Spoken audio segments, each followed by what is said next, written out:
헌법재판소의 마은혁 재판관 임명 문제에 대해 다루어 보겠습니다.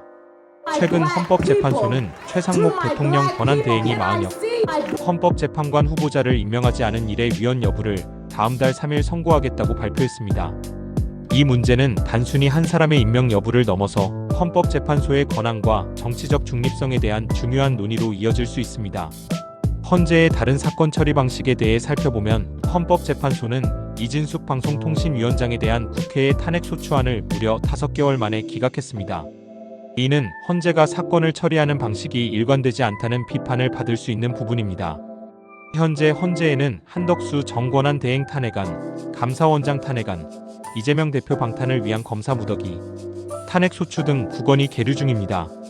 이 사건들은 마은혁 재판관 임명 사건보다 짧게는 7일에서 길게는 29일 먼저 헌재에 접수된 것입니다. 이러한 상황에서 헌재가 마은혁 재판관 문제를 우선적으로 처리하겠다고 하는 것은 의문을 자아냅니다. 특히 한덕수 전 대행 탄핵안은 국정 안정을 위해서도 가장 시급히 결론 내야 하는 사안입니다. 그러나 헌재는 이러한 사건들을 모두 놔두고 마은혁 재판관 문제부터 처리하겠다고 하니 이는 정치적 중립성을 해치는 것이 아닌가 하는 우려를 낳습니다. 마은혁 후보자는 노골적인 좌파 성향 인물로 알려져 있어 만약 헌재가 최 대행이 마 후보자를 임명해야 한다는 결정을 내리면 논란은 더욱 커질 것입니다.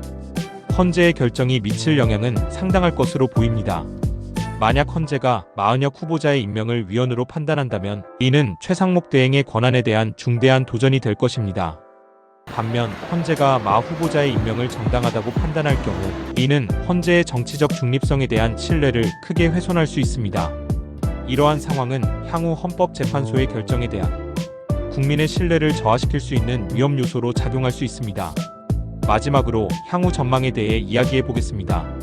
헌재가 마은혁 재판관 임명 문제를 어떻게 처리하느냐에 따라 향후 정치적 상황이 크게 달라질 수 있습니다. 헌재의 결정이 정치적 논란을 일으킬 경우 이는 향후 헌법재판소의 권위와 신뢰성에 큰 영향을 미칠 것입니다. 따라서 헌재는 신중한 결정을 내려야 할 것입니다. 만약 헌재가 최 대행이 마 후보자를 임명해야 한다는 결정을 내리면 논란은 더 커질 것이다. 마 후보는 노골적인 좌파 성향 인물이다. 판사 시절 국회의사당을 폭력 점거한 민노당 보좌진 등에 대해 공소기각 판결을 내릴 정도였다. 현재 헌재는 재판관 8명으로 심리에 아무런 문제가 없다. 박근혜 탄핵 심리도 8명이 했다. 마 후보는 윤석열 대통령 탄핵에 찬성할 것이 확실한 만큼 헌재 내 진보파가 윤 대통령 탄핵 가능성을 높이려 이 사람 임명을 밀어붙이는 것 아니냐는 의심이 나올 수밖에 없다. 조선일보 사설은 많은 정략 탄핵 놔두고 마은혁 문제 먼저 결정한다는 헌재라는 제목으로 밝히고 있습니다.